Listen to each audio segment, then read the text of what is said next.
आचार्य Shri SN. Goenka जी का जन्म शताब्दी समारोह 1 वर्ष पहले शुरू हुआ था। इस 1 वर्ष में देश ने आजादी का अमृत महोत्सव मनाने के साथ साथ कल्याण मित्र गोयनका जी के आदर्शों को भी याद किया। आज जब उनके शताब्दी समारोह का समापन हो रहा है, तब देश विकसित भारत के संकल्पों को सिद्ध करने की दिशा में तेजी से आगे बढ़ रहा है। इस यात्रा में एस.एन. गोयनका जी के विचार और समाज के प्रति उनके समर्पण से हमें बहुत सीख मिलती है।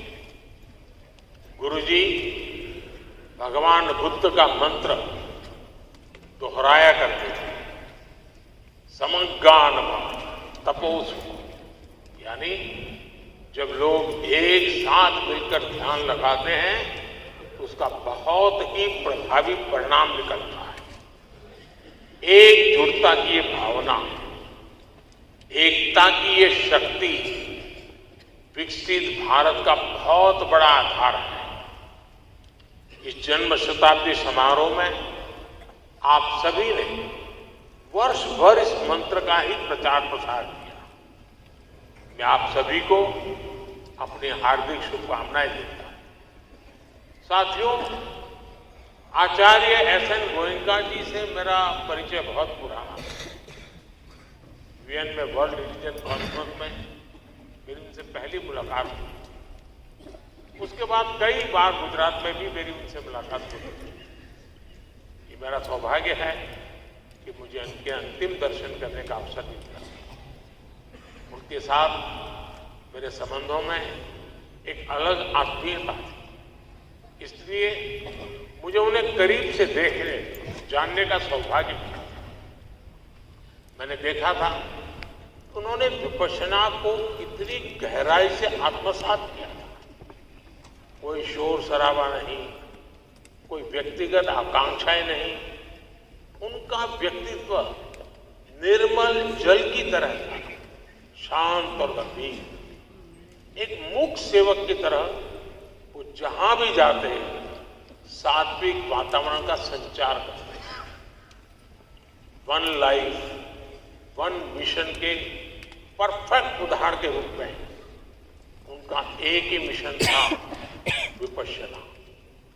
उन्होंने अपने विपश्यना ज्ञान का लाभ हर किसी को दिया, इसलिए उनका योगदान पूरी मानवता के लिए था, पूरे विश्व के लिए था। साथियों, हम सभी के लिए गोयनका जी का जीवन प्रेरणा का बहुत बड़ा पुंज रहा है। विपश्यना पूरे विश्व को प्राचीन भारतीय जीवन पद्धति की अद्भुत देन है, लेकिन हमारी इस विरासत को भुला दिया गया। भारत का एक लंबा कालखंड ऐसा रहा जिसमें विपश्यना सीखने सिखाने की कला जैसे धीरे धीरे धीरे लुप्त होती जा रही है। गोयनका जी ने म्यांमार में 14 वर्षों की तपस्या करके इसकी दीक्षा ली और फिर भारत के इस प्राचीन गौरव को लेकर देश लौटे।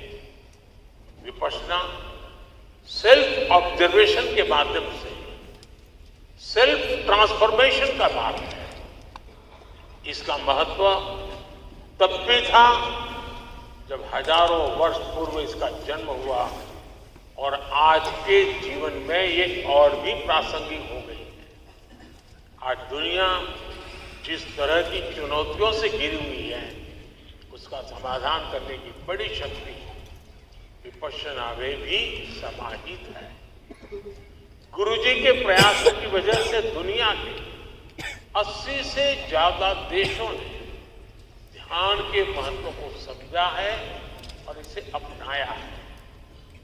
आचार्य श्री गोयनका जी उन महान लोगों में से हैं जिन्होंने विपश्यना को फिर से एक वैश्विक पहचान दी।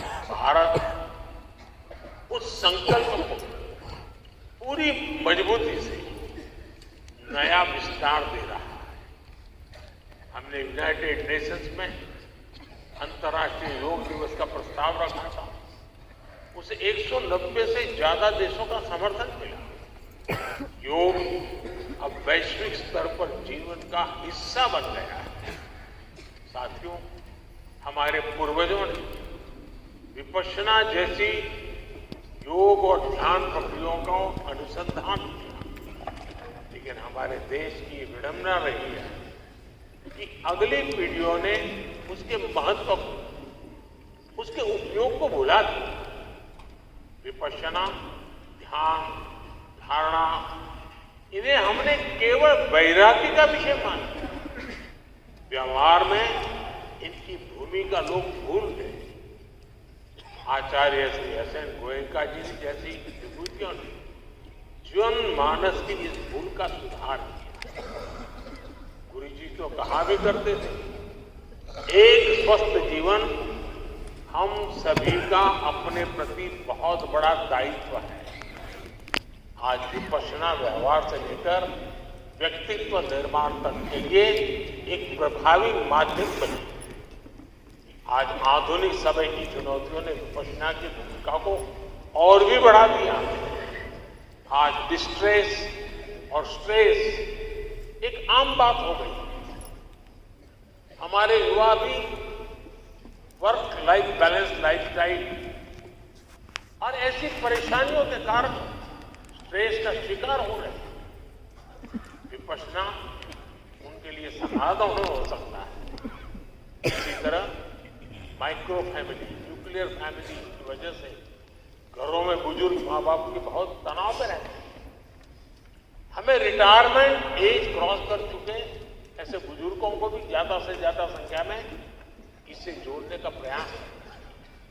साथियों, श्री एस.एन. गोयनका जी के हर कार्य के पीछे यही भाव रहा कि हर व्यक्ति का जीवन सुखी, उसका मन शांत और दुनिया में सद्भाव। उनका प्रयास था कि उनके अभियान का लाभ आने वाली पीढ़ियों को भी मिलता है। इसलिए उन्हें अपने ज्ञान को विस्तार दिया। उन्होंने विपश्यना के प्रचार प्रसार के साथ साथ इसके कुशल शिक्षकों के निर्माण का भी दायित्व निभाया। आप भी जानते हैं कि विपश्यना एक अंतर्मन की यात्रा है। ये अपने भीतर गहरे गोते लगाने का रास्ता है। लेकिन ये केवल एक विद्या नहीं, ये एक विज्ञान भी है।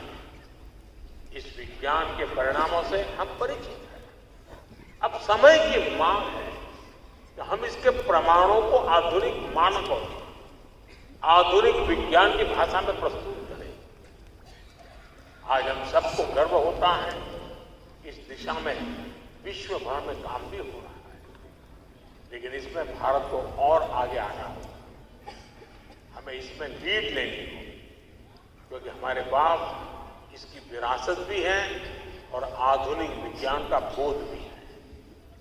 नई रिसर्च से इसकी स्वीकार्यता बढ़ेगी, विश्व का और अधिक कल्याण होगा। साथियों, आचार्य श्री एस.एन. गोयनका जी की जन्म शताब्दी समारोह का ये वर्ष हम सबको प्रेरित करने वाला समय रहा। हमें मानव सेवा के उनके प्रयासों उसको निरंतर आगे बढ़ाना चाहिए। एक बार फिर आप सभी को शुभकामनाएं। बहुत बहुत धन्यवाद।